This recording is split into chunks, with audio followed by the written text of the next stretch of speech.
Jaymee, it's been a year. How have you been? I'm doing wonderful. I have ups and downs in my life, so I can say but overall I'm hanging in here. I'm still here and I'm happy. The last time we spoke to you, you were generous enough to give us a glimpse of your so true story of being an immigrant. Yes. And we talked about how you turned your back on celebrity in the Philippines to be a world traveler. You lived in Spain, and then Australia, and then in San Diego. In San Diego, you were diagnosed with breast cancer, which you fought so hard against, and you actually won that battle. Thank God. Tell us about what happened next. So yeah, you had cancer, you recovered, thankfully, but then you're also establishing a new life in a new place. That was very hard for me actually, because people think that when you recover, that's it, yay, you're good, you have hair, you're normal. But the internal part is the difficult one, the psychological part, because you come back in the real world after treatment and you're getting to know your new self, your new limitations. You're discovering a new purpose, you have a different vision in life, but everyone moves on with their lives.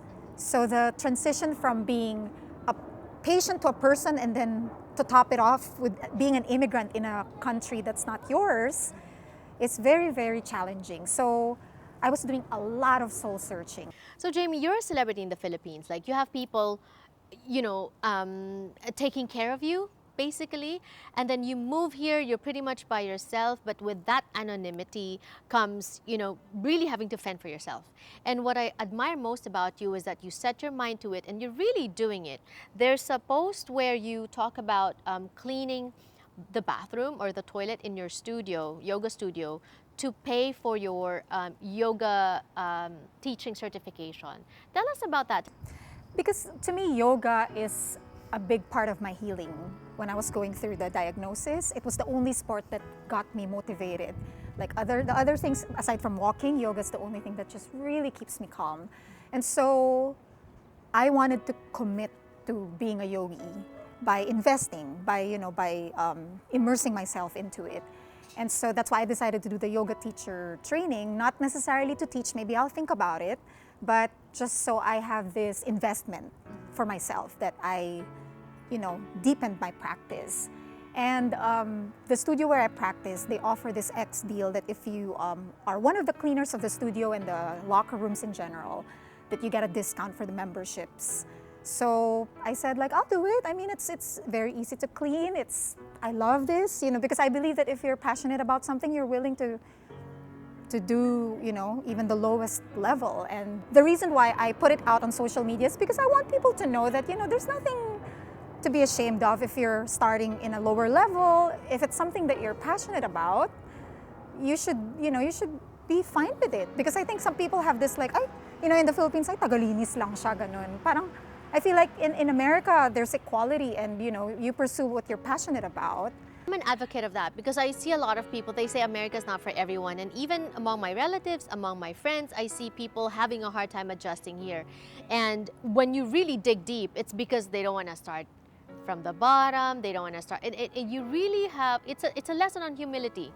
Yes. Right? Migrating to different countries. This country really humbled me a lot because I think that's one adjustment I had to go through as an immigrant, because I got used to, being a celebrity where people just adore me and give me things and look up to me and I know everything. And here it's like I'm a child. Literally, I don't know the system. The only thing I know is the language, but everything is new. So I have to remind myself that, okay, Jaymee, you're nobody here. You're an immigrant. So you have to, respect them. I can't act like I'm the queen in the Philippines. So it's very, very humbling. And you've been here 4 years? Almost 4 years now. If you knew then what you know now, after almost living here for almost 4 years, would you still have moved here? Wow, tough question. It's got its pros and cons. I love the system here. I love how it's so efficient. With my treatments, I think that it really saved my sanity because they respond fast, they're accurate. But at the same time, I also miss home where it's just a lot more laid back. Like I think in the Philippines, I think my only drawback in America is it's really expensive in California to live here. So, weighing all that, the pros and cons, would you still have moved? Yes or no? No, honestly. Just because I feel like people have this illusion of America being like, wow, because of the movies and Hollywood, we just think, I mean, it's good. I'm not saying it's bad, it's good, but there's more work involved that people see. So I think people see the movies or people posting on Instagram or Facebook about like, oh, I'm in the beach, I'm having dinner here, but they don't know that people here work really, really, really hard. Right, right. We work hard, like in America. You Yes. need to work to survive. We're So- just starting our conversation with Jaymee Wins. We will be back with more. Don't go away.